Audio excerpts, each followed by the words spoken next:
हाँ, हमने buyer chart law में हमने बात कर दी भाई ये करंट कैरिंग वायर है, करंट कैरिंग वायर से हमने एक चार्ट को रखा, उसमें कोई फोर्स नहीं लगा, हमें पता पड़ गया यहाँ पे इलेक्ट्रिक फील्ड नहीं है, तो ये जो अपना करंट कैरिंग वायर था न्यूट्रल था, पर जब हमने उसको वेलोसिटी जो डेविएट हो गया तो हमने बोला कि करंट कैरिंग वायर एक नई टाइप की फील्ड जनरेट करता है जो मूविंग चार्ज में फोर्स लगाता है। हमने देखा है वैसी की वैसी फील्ड जैसी मैग्नेट के पास होती है, तो हमने बोला है current carrying wire magnetic field generate करता है।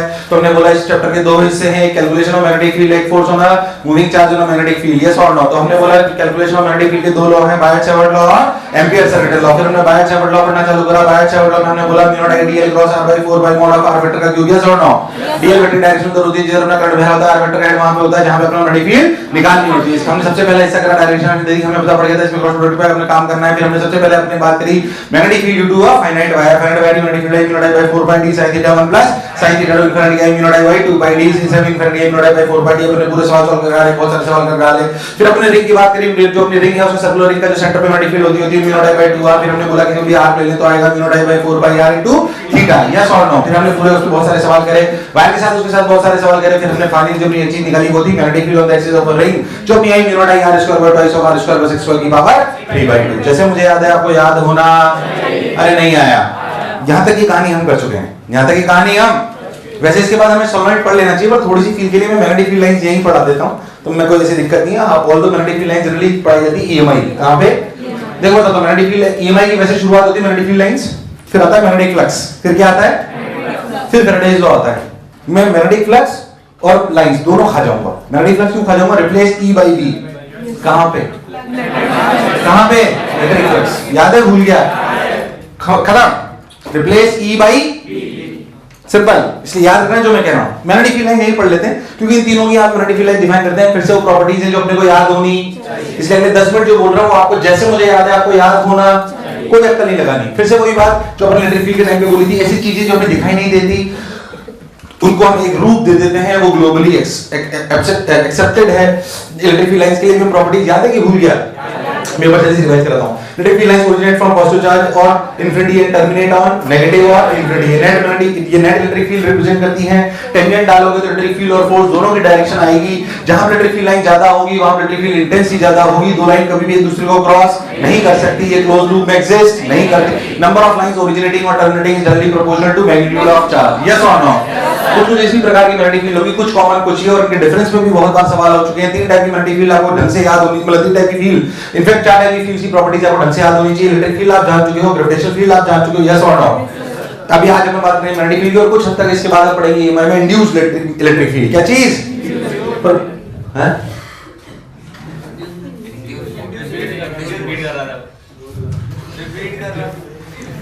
बीच में मोमेंटम मत तोड़ा करो, फिर क्या है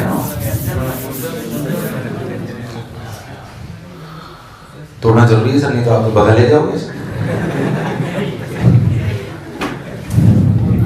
इधर देख,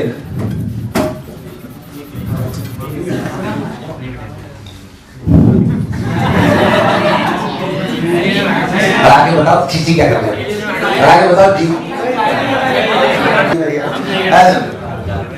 हडी मत करना बस, गुड। अब सुन, तो अपनी जो बेसिकली मैग्नेटिक फील्ड लाइन की प्रॉपर्टीज है असली में आई है मैग्नेट से। तो मैग्नेट की बात मैंने कहा जनरली, हालांकि मैं आपको ना एक चीज डाउनलोड कराऊंगा magnetic properties of matter JEE Main के लिए, एक लेक्चर दूंगा मैं उस पे, पैरा डाया फेरोस बहुत सारा है वो पोर्शन है ना, तो मैं भी आपको डाउनलोड करा दूंगा, अभी कल परसों बोल दूंगा, डाउनलोड कर लेना उसको। वो एनसीईआरटी मतलब एक जो अपनी गाइड होती है उसी बुक का एक पूरा चैप्टर है, उसी से मैं आपको पूरा पढ़ाऊंगा, ढंग से समझाऊंगा थोड़ा अच्छे से, ताकि आपका जेई मेन का कोई सवाल गलत ना हो पूरा। और उसमें क्योंकि मैग्नेटिक प्रॉपर्टीज ऑफ मैटर आपके जेई एडवांस में उसमें बहुत सारी चीजें हैं, पैरा क्या होता है, डाया क्या होता है, फेरो क्या होता है, हिस्टेरेसिस क्या होती है, सॉफ्ट आयरन कोर क्या है, हार्ड आयरन कोर क्या है, मैग्नेटिक सस्टेनेबिलिटी, मैग्नेटिक मेरिडियन वाली बहुत सारी चीजें, उसके बाद हिस्टेरेसिस बहुत सारी चीजें आएंगी। उसके बाद अपन बोलते हैं मैग्नेटाइजेशन, क्या चीज, ऐसे बहुत सारी टर्मिनोलॉजी, उसमें बहुत सारी टर्मिनोलॉजी है, क्या है, बहुत सारी टर्मिनोलॉजी। तब मैग्नेट्स के बारे में हम चर्चा करेंगे, मैं आपको बिल्कुल ढंग से सजा के बताऊंगा। इस वाले चैप्टर में जेई मेन के पोर्शन के हिसाब से आपको काफी चीजें रटनी, न्यूमेरिकल तो मैं सब आपको कराई दूंगा छोड़ दो एडवांस के हिसाब से, पर इसमें आपको थोड़ी सी चीजें रटनी पड़ेगी, तो मैं बता दूंगा कैसे कैसे रटना है, क्या करना है। खैर, अपन एक छोटी सी बात जो मैग्नेट के बारे में जानते हैं, वो मैग्नेट के बारे में से देखिए, अपना नॉर्थ पोल और ये साउथ पोल। क्या मैग्नेट के बारे में सुना नॉर्थ और साउथ, कट करोगे तो क्या साउथ अलग नॉर्थ अलग, तो फिर नॉर्थ साउथ यूनाइट हो जाएंगे, यस और नो। अब मैग्नेट के बारे में जानते हैं। मैग्नेट के बारे में आप जानते हो अगर एक चीज, तो यहाँ पे एक चीज होती है पोल स्ट्रेंथ। क्या होती है? मैं फिर कह रहा हूँ बहुत बेसिक सी बात बता रहा हूँ, अभी समझ लो। इन्हें बोलते हैं पोल स्ट्रेंथ। क्या बोलते हैं? ये बिल्कुल वैसी की वैसी होती है मैग्नेट जैसे डाइपोल होता है, प्लस क्यू और। इसलिए जैसे डाइपोल में सेक्शन पढ़ा था बिल्कुल यहाँ पे आएगा डिट्टो, डिट्टो लाइन से डाइपोल पढ़ के रखना है। क्या पढ़ के रखना है? डाइपोल डिट्टो लाइन से पूरा एज इट इज रिपीट होगा सेम क्लास में बिल्कुल। ये हो जाएगा माइनस क्यू हो जाएगा प्लस क्यू। याद डाइपोल में होता था माइनस क्यू और प्लस क्यू, यहाँ पे होता है माइनस एम और प्लस एम। इसे बोलते हैं पोल स्ट्रेंथ। क्या बोलते हैं? Pole strength. वास्तविकता में ये दूरी एल होती है। याद कर वहां पे एक चीज होती थी डाइपोल मूवमेंट। क्या होती थी? यहाँ पे आएगा मैग्नेटिक मूवमेंट। क्या चीज? Magnetic movement. कंफ्यूज नहीं हो बिल्कुल। यहाँ पे आएगा मैग्नेटिक मूवमेंट। इसे अपन डिनोट करते हैं एम से। किससे? एम से। और इसे क्या बोलते हैं? M into L। याद है वहां पे Q into D? याद है? भूल गया? डायरेक्शन कहां से कहां तक? साउथ से नॉर्थ। कहां? याद है वहां पे माइनस क्यू से प्लस क्यू। याद है? भूल गया? बिल्कुल वैसा ही डाइपोल मूवमेंट कहलाता है। क्या कहलाता है? बस अभी यही रोक रहे हैं मैग्नेट, बाद में चर्चा होगी इस पर डिटेलिंग में। बहुत सारी चीजें आधा काटेंगे तो क्या होगा, ऐसे रखेंगे तो क्या होगा, टेक्निकल राउंडर रखेंगे तो क्या होगा, ये है वो वाइब्रेशन मैग्नेटोमीटर, ये है वो, फालतू बहुत सारी बातें ध्यान से सुनो। खैर, तो माइनस एम प्लस एम अपन ने ये बात कर ली, साउथ से नॉर्थ की मैग्नेटिक मूवमेंट है। मैग्नेटिक मूवमेंट अपना एम इनटू एल। ऐसे मैग्नेटिक मूवमेंट हम डिफाइन करेंगे करंट कैरिंग वायर के लिए। किसके लिए? करंट कैरिंग लूप्स के लिए और वायर के लिए डिफाइन करेंगे, क्योंकि जैसे ही ये फील्ड जनरेट करता है वैसे कौन करता है? Current carrying wire. इसलिए इनको एक सिनोनिम बनाएंगे बाद में, अभी सिर्फ इतना सा समझें। तो m into l डायरेक्शन कहां से है? डायरेक्शन है साउथ से नॉर्थ। कहां से? साउथ से नॉर्थ। चलिए वही बात अपने को समझ में आ गई। मैग्नेट के बारे में इतना ध्यान रखना है। अगर मैं आपको जेई का ही सवाल बोलूं तो जेई के सवाल आए थे 2002 में, ये बिल्कुल एग्जैक्ट जो आपको बता रहा हूं। आप सब लोगों ने शायद सुना हो, नहीं सुना हो, इसका आंसर बिफोर पढ़ाने ही मैं आपका चेक कर रहा हूं। ज्ञान 12वीं वाला या 10वीं वाला, 12वीं वाला है इसमें, है 10वीं पास है सब लोग? शाबाश, गुड। जानता था मैं पर फिर भी बोलते नहीं बेटा, ऐसा है ना।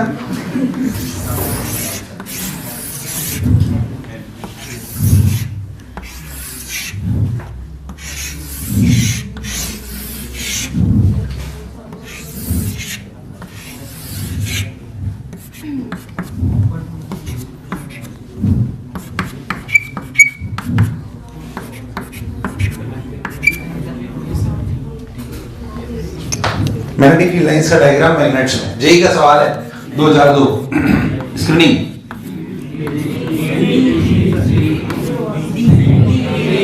जेई का सवाल है, जेई का सवाल है मैग्नेटिक फील्ड लाइंस का। बोलो, magnetic field lines of a magnet. Exact सवाल है, कोई चेंज नहीं करा। सब लोगों का सही होना चाहिए।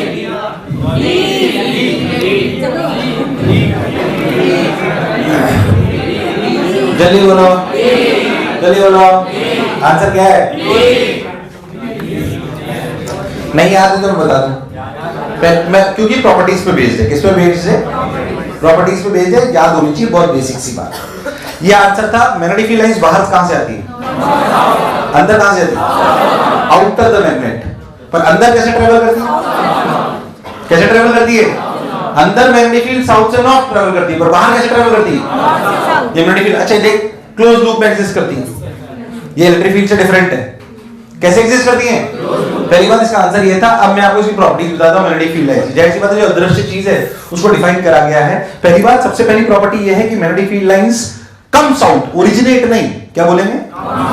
Comes out. सबसे पहली बात ये बोलेंगे magnetic field comes out from north pole and goes in inside the magnet. It travels from south to north and outside the magnet it travels from north to south. यार नहीं आया, आया कि नहीं आया? क्या मेरी बात एकदम क्लियर है? चलिए भाई, बहुत बढ़िया, बहुत सुंदर, बहुत मजा। ये मैं भी लिखा दूंगा पहली प्रॉपर्टी। फर्स्ट प्रॉपर्टी ओरिजिनेशन वाली, जो मैं भी आपको लिखा दूंगा, इससे परेशान होने की कोई जरूरत नहीं है। सेकंड प्रॉपर्टी वही सिंपल सी, जो एकदम अगर अपन बात करें, ध्यान देखो, उसी सीक्वेंस में ले जा रहा हूं जिस सीक्वेंस में हमने करता है। क्या magnetic field always represent net magnetic field? क्या magnetic field always represent net? अगर एक मैग्नेट यहां पे, एक मैग्नेट यहां पे, तो जो आपकी मैग्नेटिक फील्ड होगी वो नेट वाली रिप्रेजेंट होगी। कौन सी होगी?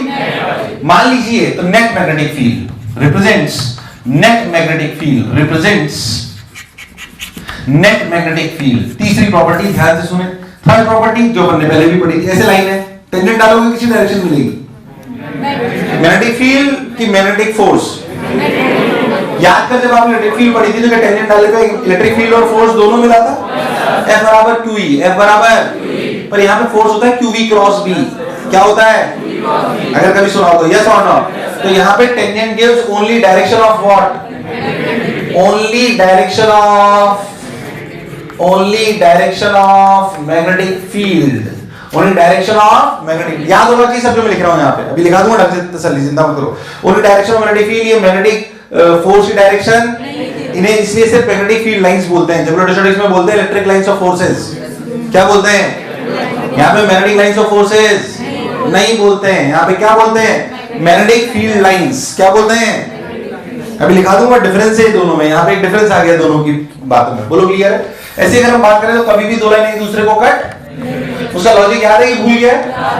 याद है कि भूल गया है? याद है कि एक जगह में दो लाइन अगर कट करेंगी तो दो टेंजेंट होंगे, तो दो डायरेक्शन होगी, जो कि पॉसिबल, ये कॉमन पॉइंट। फिर देख, फिर याद कर, जहां पे मैग्नेटिक फील्ड लाइन डेंसिटी ज्यादा, वहां पे मैग्नेटिक फील्ड इंटेंसिटी ज्यादा। ये पॉइंट ए, ये पॉइंट बी, बताओ मैग्नेटिक फील्ड कहां ज्यादा? ए पर। याद है कि भूल गया है? अगेन कॉमन पॉइंट, कोई बुराई वाली बात नहीं है। और सुन ध्यान से, magnetic field line close loop में एग्जिस्ट करती है, ये डिफरेंस है। Again electric field line never exist in closed loop, electric field line never exist in closed loop, magnetic field line always exist in closed loops, electric field line never exist in closed loops, but magnetic field lines exist in closed loops। ये difference है दोनों में, बोलो clear है? ये it always exists in closed loop, क्योंकि ये इससे बाहर नहीं आ रही है, it comes out, तो magnetic field lines always exist in closed loop। ये डिफरेंस है वहां से। सातवां पॉइंट जैसे वहां पे था कि number of electric field lines originate और terminate is directly proportional to magnitude of charge. यहां पे ऐसे बोलेंगे कि कितनी लाइंस बाहर आ रही हैं और कितनी अंदर जा रही हैं, या जो भी हो रहा है, it is directly proportional to basically pole strength. Is directly proportional to pole strength. बोलो क्लियर है? Number of lines is directly proportional to pole strength. Pole strength का मतलब छोटा m, पोल स्ट्रेंथ का मतलब छोटा m। पहले था जो बोला चमका। मान लीजिए इसकी पोल स्ट्रेंथ 10 है और इससे हमने लाइन निकाली। अच्छा, लाइन एक होती है, दो होती है, हम मानते हैं, सब भूल गए पुराना।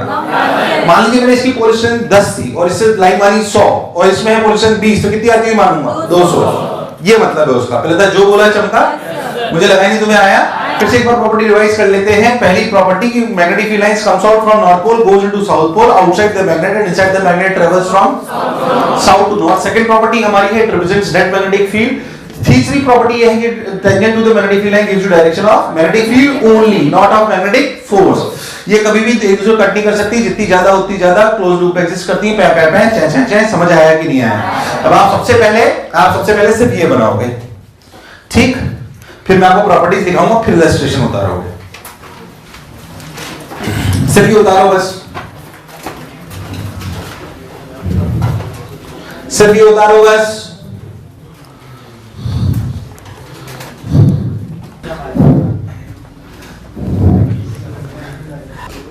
उतार लिया?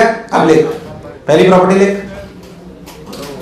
Magnetic field lines comes out from north pole and goes in south pole.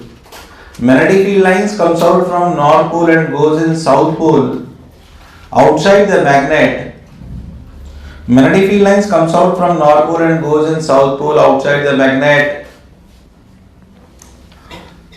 and inside the magnet it travels from south to north, and inside the magnet it travels from south to north, है कि नहीं?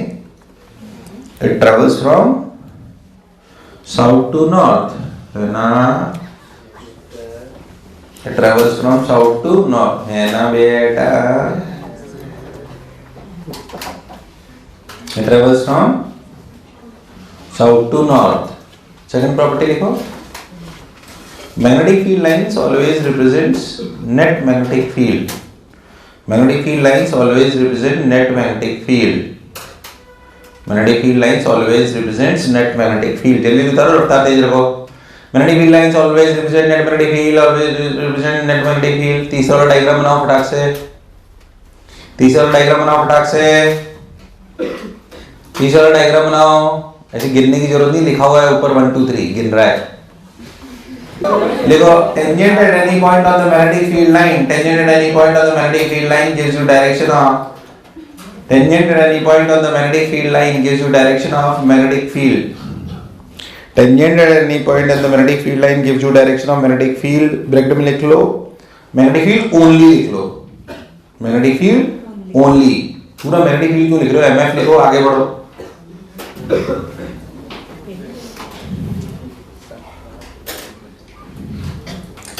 Bracket में लिखो, it does not give direction of magnetic force like in electric field. It does not give direction of magnetic force like in electric field. एक difference है, ये major है ना। फोर्थ डायग्राम बनाओ और लिखो, फोर्थ डायग्राम बनाओ और लिखो, फोर्थ डायग्राम बनाओ और लिखो, फोर्थ डायग्राम बनाओ और लिखो, फोर्थ डायग्राम बनाओ और लिखो, फोर्थ डायग्राम बनाओ और लिखो, फोर्थ डायग्राम बनाओ और लिखो, बनाए लिखो। Two magnetic field lines never intersect each other because at the intersection point there are two possible directions which is not possible. Two magnetic field lines never intersect each other because at the intersection point there are two possible directions which is not possible. Two magnetic field lines intersect. Two magnetic field lines never intersect each other because at the intersection point there are two possible directions which is not possible. Two magnetic field lines never intersect each other because at the intersection point there are two possible directions which is not possible. चचरा aunty आपने नाखून काटना चालू नहीं करा क्यों? If electric field line, sorry, if magnetic field line density is high, then magnetic field intensity is high and vice versa. जैसे repeat telecast हो रहा है, जल्दी करो। If magnetic field line density is high, if magnetic field line density is high, then magnetic field intensity is high and vice versa. If magnetic field line density is high, then magnetic field intensity is high and vice versa. वर्षा नहीं है वो, कई लोगों का भरोसा नहीं, vice versa. Okay, वर्षा का synonym rain, vice rain. तुम्हारा 1% कोई भरोसा।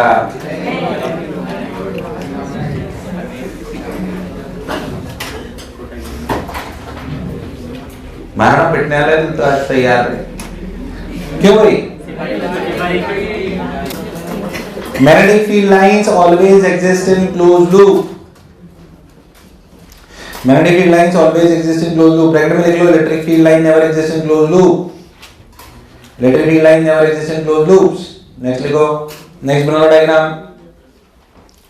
उड़ जब जब जुल्फे तेरी, उड़ जब जब जुल्फे तेरी। वो अगला डायग्राम बना लो, बना लो अगला डायग्राम, है ना?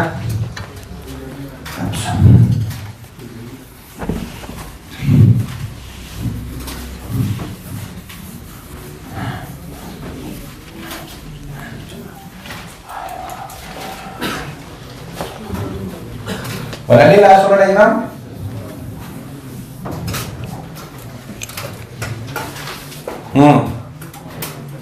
और लिखो, अब ठीक है, वैसे ही समझ में आ जाएगा, पूरा उतार लो। अल्फा नहीं है ये, क्या है ये? डायरेक्टली प्रोपोर्शनल है ना बेटा, है ना बेटा।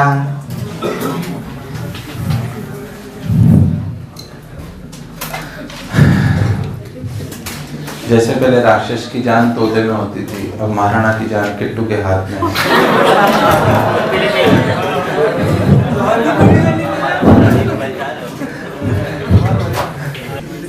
उतार लिया? ये उतार लिया? नो सके तो बैठेगा इसलिए हो।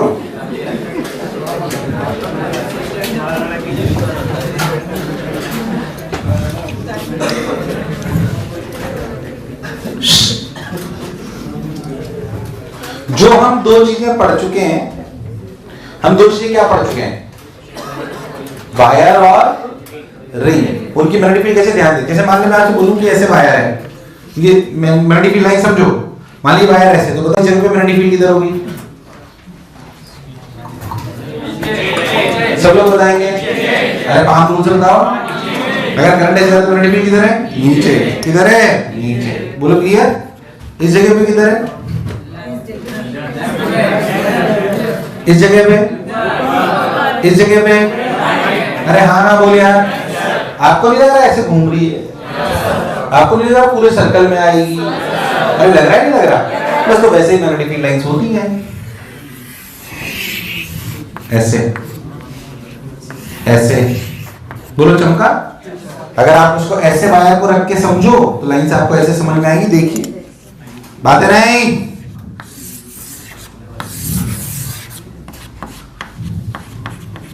नहीं आया।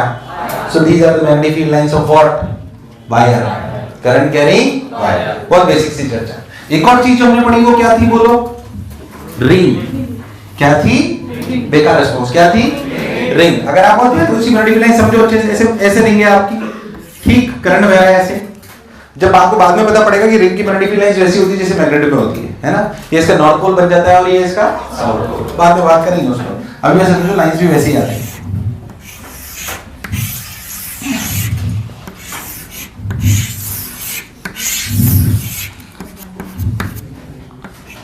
समझ में आ रहा है? लाइन अगर करंट ऐसे बह रहा है तो मैग्नेटिक फील्ड लाइंस कहां है? ऊपर। ऊपर से ऐसे जाके घूमकर फिर, अरे भाई साहब तुझे मेरी बात समझ? इस तरीके। तो ये दो चीजें जो मैंने पढ़ी मैग्नेटिक फील्ड लाइंस के डायग्राम में मैंने आपको समझा दी। ऐसे है ये 3D में। अरे भाई साहब तुम्हें मेरी बात समझ? तो दो चीजें जो पढ़ी होंगी मैग्नेटिक फील्ड लाइंस के डायग्राम आपके सामने है।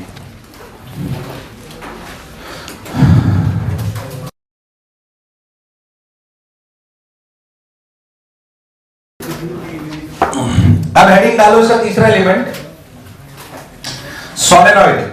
कौन? सोलेनॉइड है ना? हेडिंग डाल लो सोलेनॉइड। थोड़ा समझते हैं, पूरा प्रूफ करते हैं, अच्छा लगेगा आपको। पूरा बिल्कुल मतलब सीक्वेंस वाइज आपको सब याद होना चाहिए। आइए बात नहीं कर देखिए। सोलेनॉइड कौन? सोलेनॉइड। सोलेनॉइड बेसिकली अगर आप ध्यान देखो तो अपन एक रियोस्टेट पढ़ा था, कुछ नहीं याद है? रियोस्टेट कहां पढ़ा था? ऐसे समझ लो उसी सेटअप को सोलेनॉइड कहते हैं। उसी सेटअप को क्या कहते हैं? बाद में एक स्टैंडर्ड इंडक्टर भी बन जाएगा। आप इस बातें नहीं, या वैसे बातों की आवाज ज्यादा आ रही है, गुस्सा आ जाएगा, आधा घंटा भाषण दूंगा।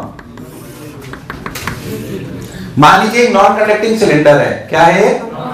Non conducting cylinder. बेसिकली उसमें आपका वायर है कुछ इस प्रकार का। देखिए उसमें वायर ऐसे लपेटा हुआ है।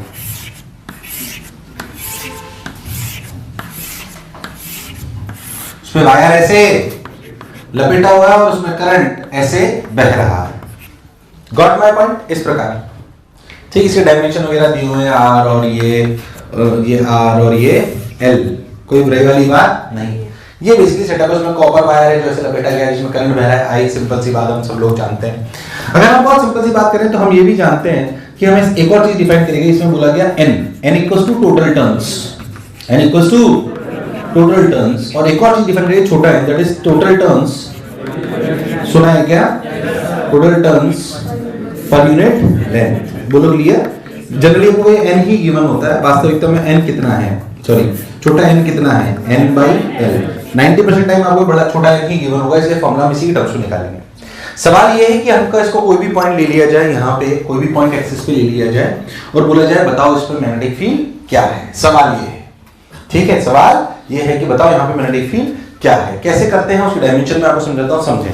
पहली बात आप फील करने के लिए, क्योंकि सिलेंडर ऐसा है, इसको ऐसे कट कर लो, क्रॉस सेक्शनल व्यू। फिर से सुने, ऐसे सिलेंडर इसको ऐसे कट कर लीजिए। नहीं आया? ऐसे इसको कट कर लीजिए। अगर आप इसे कट कर लेंगे तो इसका क्रॉस सेक्शनल व्यू, कैसा व्यू? क्रॉस सेक्शनल व्यू इसका कैसा आएगा? आप सभी लोग देखिए, आपको अच्छा लगेगा। इसका क्रॉस सेक्शनल व्यू कुछ इस प्रकार का है। देखिए इस प्रकार से।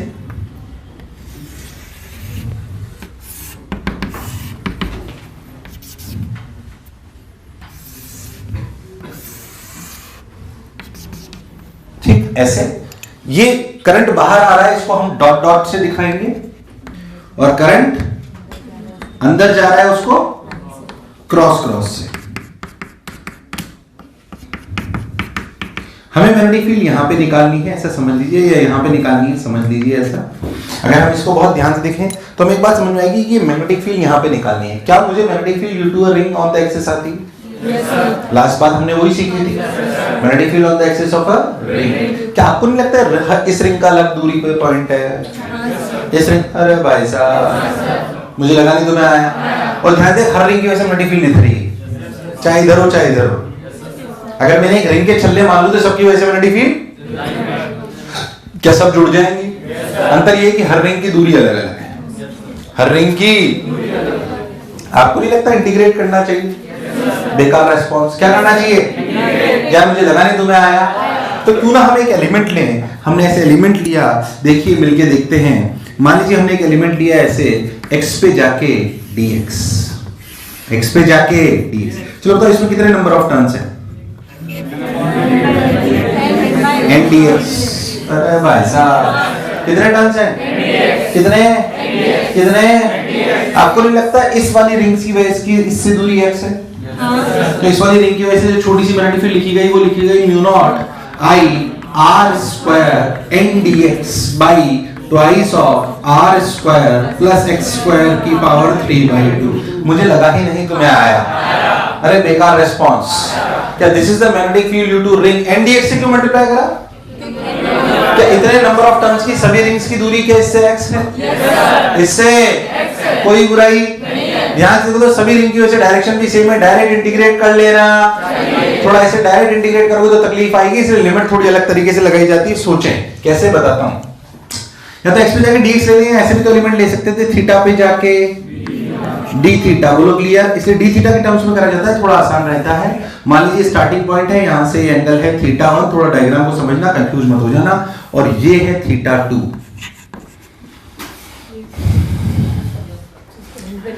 हम थीटा पे लिमिट लगाएंगे, किस पे लगाएंगे?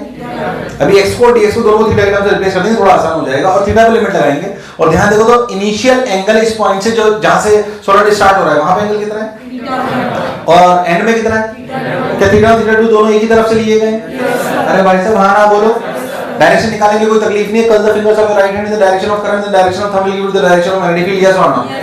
Now let me tell you, अगर आप बहुत ध्यान से हो तो आपको बहुत अच्छे से एक बात समझ में आएगी। tan theta is nothing but r/x। tan theta is nothing but, अरे भाई साहब आया ही नहीं यार। tan theta is nothing but what is x? r cos theta. अरे भाई साहब what is x? What is dx? Minus r cosec square theta d theta. अरे कभी तो हाँ ना बोलो। तुम्हारे प्राण रखेरू निकाल के वहां रख दो, निकाल के वहां पे रख दो। तो mu naught I r square and dx की वैल्यू कितनी? Minus r cosec square theta d theta. पहले तो यस और no, by twice of r square plus r square cot square theta की पावर 3/2। r स्क्वायर बाहर आएगा तो r cube बन जाएगा और ऊपर r क्यूब उपलब्ध है, मर जाएगा। 1 plus cot square theta is cosec square theta, that is cosec cube theta. ऊपर है cosec स्क्वायर थीटा, नीचे है तो 1/cosec theta, that is sin theta. ध्यान से देख तो क्या बचा? Mu naught ni/2 sin theta d theta minus. अरे कभी तो हाँ ना बोलो। बोलो थीटा लेने से छोटा हुआ कि नहीं हुआ? क्या हुआ कि नहीं हुआ? तो d भी लिख दिया गया। और बोलो टोटल के लिए क्या करूं? बोलो कहां से कहां तक? सब लोग बोलेंगे थीटा 1 से थीटा 2, थीटा 1 से। क्या मुझे लगा नहीं तुम्हें आया? कहां से अपना सॉलिड चालू हो रहा है? जहां पे थीटा की वैल्यू कितनी है? थीटा 1। तो लिमिट लगाई गई थीटा 1 से। What is the integration of sin theta? तो माइनस माइनस को मार दिया, तो b की वैल्यू कितनी आई? Mu naught ni/2 cos theta 2 minus cos theta 1। अब कभी भी है ना इस फॉर्मूले से सिर्फ और सिर्फ एक दो बातों को याद रखना है। छोटा n क्या है? नंबर ऑफ टर्न्स की number of turns per unit length. Theta 1 theta 2 याद रखना एक ही तरफ से लिए हैं। अरे भाई साहब थीटा 1 थीटा 2 और इसके माइनस प्लस की चिंता मत करना क्योंकि वो मैग्नीट्यूड से मतलब है हमें। क्या डायरेक्शन तो वैसे भी हम हाथ से निकाल रहे हैं, डायरेक्शन तो वैसे भी हम। So this will provide you magnetic field at any point on the axis. This will provide you magnetic field on at any point on the axis. भाई साहब कभी तो हाँ ना बोलो, कोई बुराई, सोच लो, गारंटीड, तुम्हारे प्राण ठकेरू, बुल प्रूफ समझ आया? उतार, उतार मेरे लाल, मेरे पीले, मेरे नीले, मेरे रेनबो, मेरे गेंडे।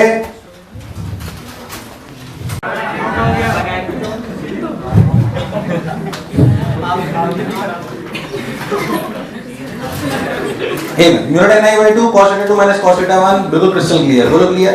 अच्छा पहली बात ऐसा नहीं है फॉर्मूला काम नहीं करता बाहरी पॉइंट्स के लिए। जैसे मैं आपसे एक सवाल पूछता हूं, मान लीजिए समझो कि आपके पास एक एग्जांपल है, ऐसे समझना, ऐसे ऐसे अपना सोलेनॉइड और ध्यान समझना, मान लीजिए मैं पॉइंट एक ऐसे ले लूं या बाहर, समझना अच्छे से, ठीक, और ऐसे n1 दे रखा है और बाकी सब डायमेंशन दे रखे हैं, तो आप ऐसे समझो कि ऐसे मान लीजिए कि ये एंगल है, ऐसा समझ, ये एंगल है, dot dot dot dot dot dot dot dot dot का क्या मतलब, और मान लो कि अपन एक पॉइंट ऐसा ले लें जो यहां से बना रहा है 30 डिग्री, नहीं 60 डिग्री, और ये एंगल है 30 डिग्री। क्या ये सवाल करा जा सकता है? हाँ। इसमें थीटा 1 कितना है? थीटा 1 कितना है? 150 कितना, और थीटा 2 120। हालांकि आप 30 और 60 ले लोगे तो भी कोई बुराई, वो मैग्नीट्यूड में, अरे भाई साहब बस ये ध्यान रखना कि थीटा 1 थीटा 2 एक ही तरफ से लेते हैं, थीटा 1 थीटा 2। जैसे इसमें आप देखो तो थीटा 1 के लिए आप ले लो 150 और थीटा 2 के लिए क्या ले लो 120। अगर मान लीजिए ऐसा सवाल हो, ध्यान देना, गलती मत करना, मान लीजिए ऐसा सवाल है अंदर पॉइंट ले लिया, ये दूरी 30, ये 60, अब बोल theta 1 theta 1 theta 1 theta 1 120, theta 2 30। बोलो बात चमकी कि नहीं चमकी? उससे मैग्नीट्यूड निकल आएगा, किसी को भी थीटा से ले लो, किसी भी तरफ से ले लो, एक ही तरफ से लेना, बोलो क्लियर। और डायरेक्शन किससे देखोगे? हाथ से। किससे देखोगे? तो कोई गलती नहीं होगी आपसे। पहले था जो बोला चमका, कोई बुराई नहीं है। अब एक चीज जो स्टैंडर्ड पढ़ाई जाती है वो इनफाइनाइट सोलेनॉइड या फिर आइडियल सोलेनॉइड। इसमें थोड़ी चाहो तो चर्चा मैं कर लूंगा, काम आती है, क्योंकि इनफाइनाइट सोलेनॉइड है, आइडियल सोलेनॉइड। इनफाइनाइट सोलेनॉइड से अपन समझते हैं, उसकी बात समझते हैं, ध्यान से देखिए।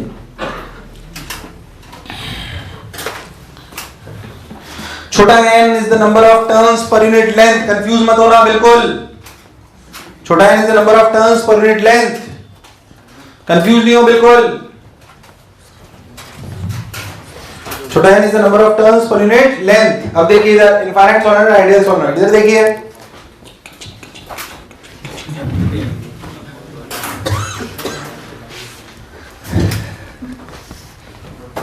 इनफाइनाइट सोलेनॉइड का क्या मतलब है? इनफाइनाइट मतलब इनफाइनाइट,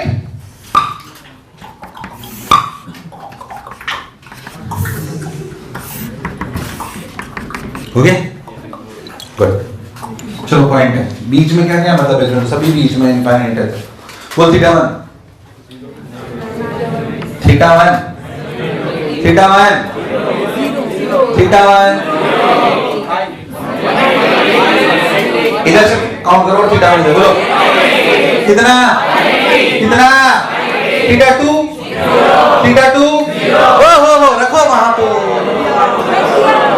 कितना है b की वैल्यू? Mu naught ni। यार तुमसे नहीं हुआ यार, नहीं हुआ। cos 0 की वैल्यू 1, cos 180 की वैल्यू -1। क्या 2 ने 2 को यही स्टैंडर्ड फॉर्मूला है। अगर कभी कुछ नहीं बोलो ना सोलेनॉइड के बारे में तो यही फॉर्मूला लगाना है, म्यू नॉट ni। जब तक बोले नहीं, बोले सिर्फ सोलेनॉइड तो आइडियल ही मानना है, और उसका फॉर्मूला कितना है? म्यू नॉट n क्या है?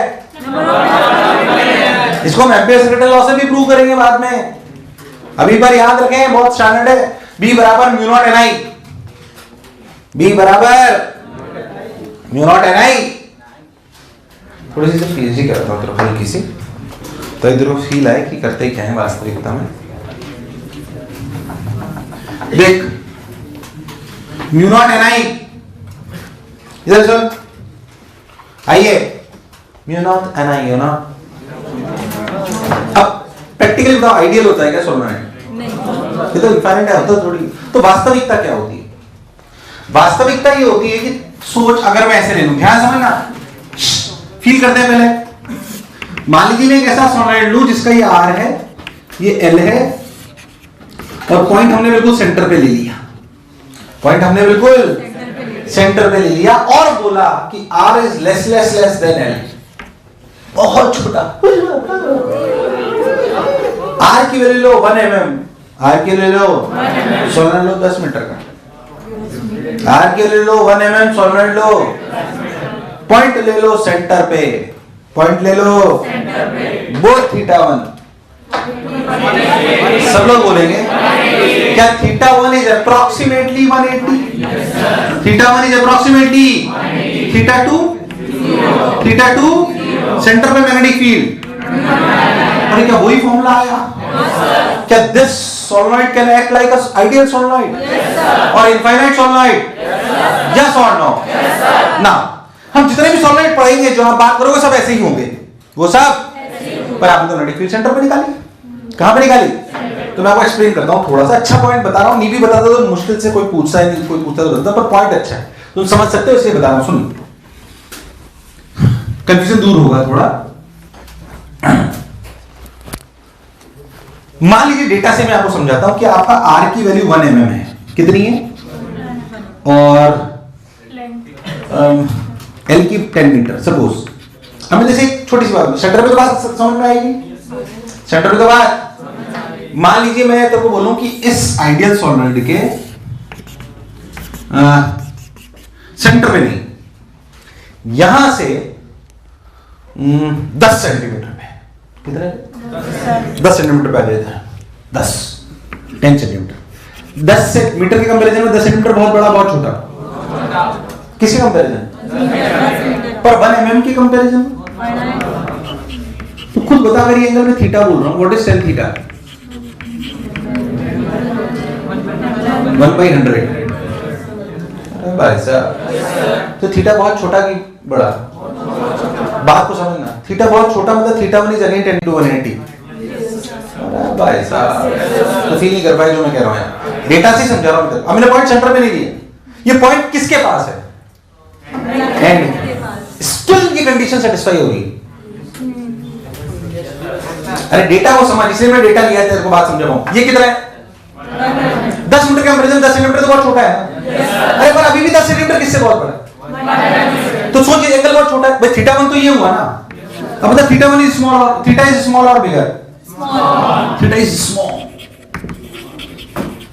टेंडिंग टू 0, क्या θ1 tending to 180, in the same way क्या θ2 टेंडिंग टू 0, तो अभी भी तो b इक्वल्स टू, इसका मतलब समझना क्या मैग्नेटिक फील्ड ऐसे आइडियल सॉलिड में लगभग पूरी जगह क्या म्यूनिटा नहीं होती है? और वो कांस्टेंट होती है, और वो हाँ एंड पे बिल्कुल उसमें थोड़ी फील लगा, समझ नहीं आएगा जो कह रहा हूं। अगर आप सोलेनॉइड के बिल्कुल एंड पे आ जाओ, बिल्कुल एंड पे, हाँ तो चेंज हुई, ध्यान से ना, यही आइडियल सोलेनॉइड बिल्कुल एंड पे, वही r less less than l, बोल बिल्कुल यहां पे, बोल θ1 θ2 so what is magnetic field? mu naught Ni/2 आधी हो गई। अब तो समझ एग्जैक्टली यहां पे पर 10 सेंटीमीटर पे वापस पूरी मिली, तो एकदम से यहां पे घटी एक्सपोनेंशियली, तो बीच में पूरी जगह। अरे भाई साहब, इसे हम ऐसे सॉलिनॉइड से कांस्टेंट ही मानते हैं अंदर, और उसका मैग्नीट्यूड कितना होता है? कितना होता है? तुझे मेरी बात समझ? जबकि एट द एंड कितनी है? पर ऐसा नहीं वो लीनियरली घटी है सेंटर से, खूब। अरे भाई साहब, तुझे मेरी बात समझ? अगर आप इस तरह के सॉलिनॉइड्स रियलिस्टिक आइडियलिस्ट अगर आप बात करो तो मैं आपको थोड़ी चलो और फील कराता हूं, बढ़िया अच्छा लगेगा आपको। रियलिस्टिक सोलेनॉइड्स जिनमें R less less then L हो, तो उनका डायग्राम किस प्रकार के होते हैं मैग्नेटिक फील्ड लाइंस के, देखिए।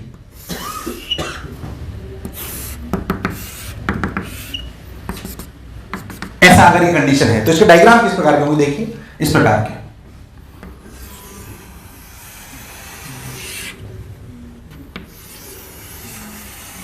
बीच में लगभग लगभग कांस्टेंट।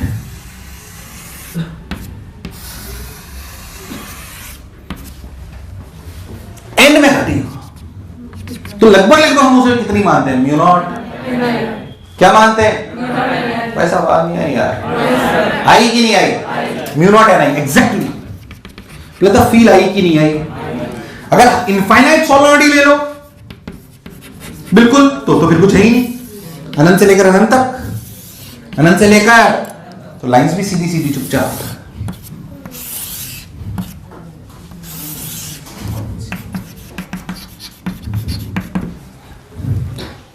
तुझे मेरी बात दूर दूर तक समझ? मुझे ऐसा क्यों लगा तेरे प्राण निकल गए? निकले कि नहीं निकले? आइडियल सॉलिडरिटी के अंदर में डिफीट कितनी होती? बाहर जीरो, बाहर ये कभी भी लूप ऐसे कंप्लीट नहीं होता अनंत में। मैं आपको लॉजिक भी बता दूंगा, 0 को 10 क्यों बढ़ती है भी आप चाहोगे तो। ये b को 0 समझ, ये b को 0 नहीं समझ आया नहीं है, बेकार रेस्पॉन्स। बाहर 0 के मानते लॉजिक देता हूं, वैसे तो याद रखना है, ज्यादा अक्कल नहीं लगानी, वैसे याद रखना। आइडियल सॉलिड के अंदर में डिफीट b को 0 कहां पे? बाहर। क्या ये थोड़ा रियलिस्टिक है? मुझे लगा नहीं तुम्हें आया कि नहीं आया? मैं तो b को 0 को लॉजिक दे देता हूं, ऐसे समझ।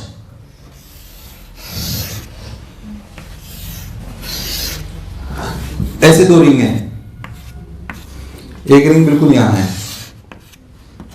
मैंने उन रिंग्स को रिप्रेजेंट करा जिसके जस्ट ऊपर आप एनर्जी फील्ड काउंट कर रहे हो। मान लीजिए सोलनॉइड की रिंग्स हैं, ऐसे समझना है। तो ध्यान समझ, तो इस रिंग की वजह से एनर्जी फील्ड या इस पॉइंट पे ऐसे है, इस रिंग की वजह से ऐसे है। तुझे मेरी बात समझ? जबकि इस बिल्कुल सेंटर वाली रिंग की वजह से पीछे है। इन दोनों का रिजल्टेंट इसको कैंसिल आउट करता है बाहर, इसलिए बाहर अप्रोक्सीमेटली मैग्नेटिक फील्ड कैसे मिलती है? तुझे भाई साहब समझ ही नहीं आया? आया नहीं आया? इसलिए नहीं भी आया कोई बात नहीं, मुझे कोई दिक्कत नहीं, याद होना चाहिए। पर बाहर मैग्नेटिक फील्ड कितनी और ये कितना और ये आई किसी, समझ में आया क्यों बीच में मैग्नेटिक फील्ड कांस्टेंट मान लेते हैं? अरे कभी तो हाँ ना बोलो। हाँ अगर आप बहुत सारा बना दिया। हाँ अगर आप कोई assumption ना लो तो कैसे डायग्राम को बना सकते हो? शायद ऐसे। अगर कोई assumption ना लो तो कुछ इस प्रकार से।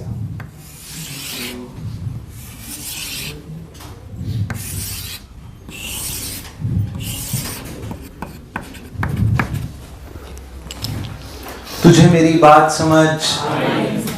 हम कौन से केस को डील करेंगे ये? और हम जब भी सवाल में कुछ नहीं बोला हो तो ये मालूम है, कुछ नहीं बोला है, सिर्फ सॉलिड बोला है, तो क्या मानना है? अंदर magnetic field mu naught n I, बाहर 0, खत्म। कुछ बोला हो तो पीएचडी करनी है, वरना पीएचडी। ये सब समझाने के लिए मैंने आपको लाइन्स पहले पढ़ाई ताकि आपको फील आए। अरे कभी तो हाँ ना बोलो, तुम्हें दूर दूर तक मेरी बात समझ? उतार लो सब, उतार लो साहब। पता नहीं क्या बनाया, कौन सा सोलेनॉइड, क्या होगा ये जीवन में? फील करो ये क्या बताया था मैंने। इसे भी अपनी चाहो तो अपनी भाषा में लिखना कि इलस्ट्रेशन ये बताता है कि सेंटर से लेकर यहां तक मैग्नेटिक फील्ड के मैग्नीट्यूड में कोई चेंज। इसका मतलब अगर R लेस देन L हो तो मैक्सिमम रीजन में मैग्नेटिक फील्ड सेम रहती है, mu naught n I, and में घटती है एकदम से। जैसे मैंने बोला वैसे आपको याद होना ढंग से, अच्छे से। हालांकि मैं म्यू नॉट एन आई आपको बाहर से लॉ से एक बार और प्रूव करा दूंगा, 12वीं का प्रूफ है, नॉर्मल से करा दूंगा, बट बेसिक पीएचडी ये थी। तो हमने 3 बायर चार्ट लॉ में मेजर एलिमेंट पढ़े, कौन कौन से? वायर, अभी तुम्हें कुछ याद नहीं रहता यार, वायर, रिंग और सॉलिड। बोलो क्लियर है? ये तीनों मेजर आपको याद होने। अब हम पढ़ेंगे एम्पियर सर्किटल लॉ। लिखो एम्पियर सर्किटल लॉ। अब हम पढ़ेंगे एम्पियर सर्किटल लॉ। हेडिंग डालिए ampere circuital law. Ampere circuital law, law है इसलिए सुन लो क्या कहता है। हालांकि इसी रियल फॉर्म कुछ अलग होगी जो आपको पढ़ाई जाती है उससे।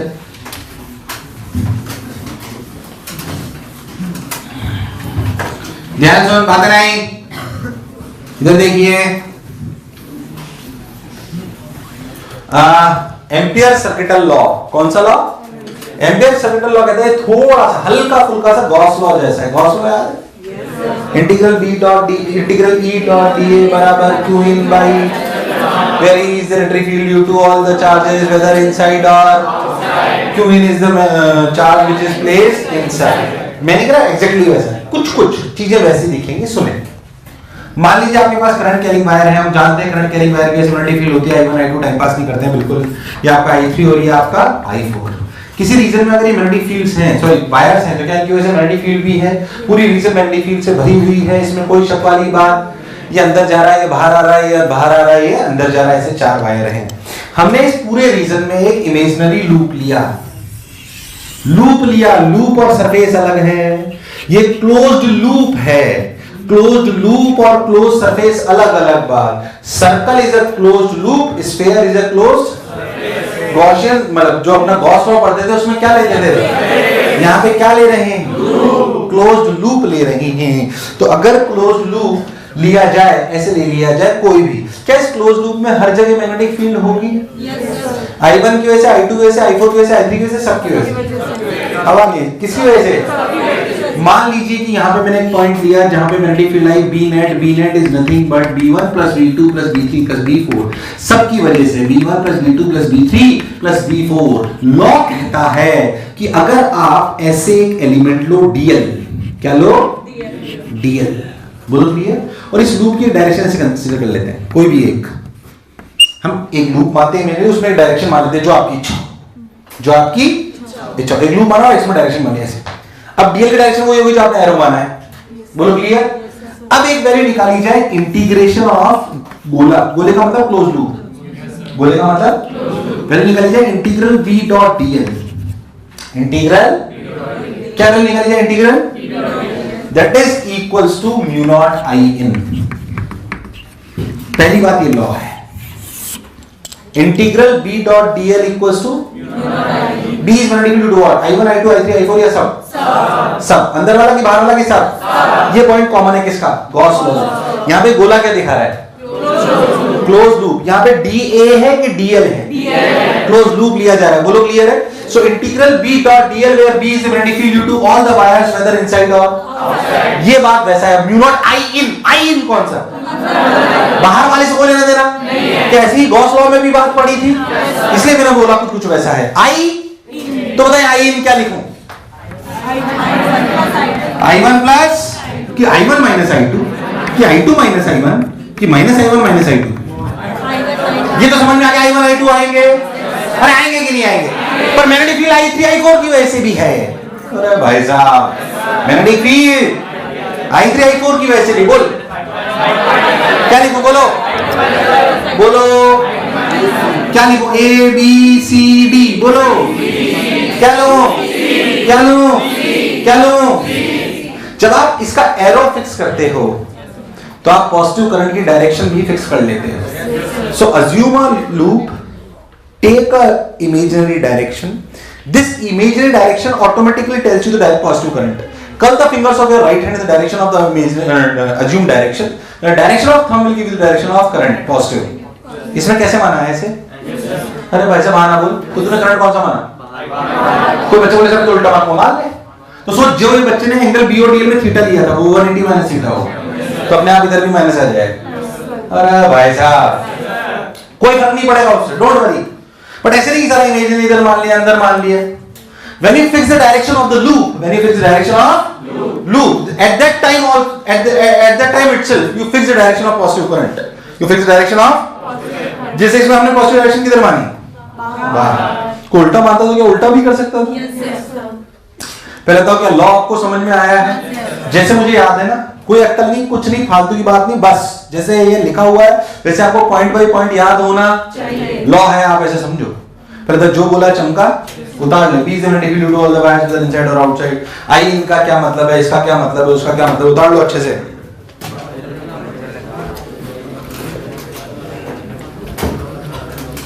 ध्यान से सुने, क्या क्या पढ़ के रखना है, क्या क्या आना चाहिए आने चैप्टर में, समझ ले।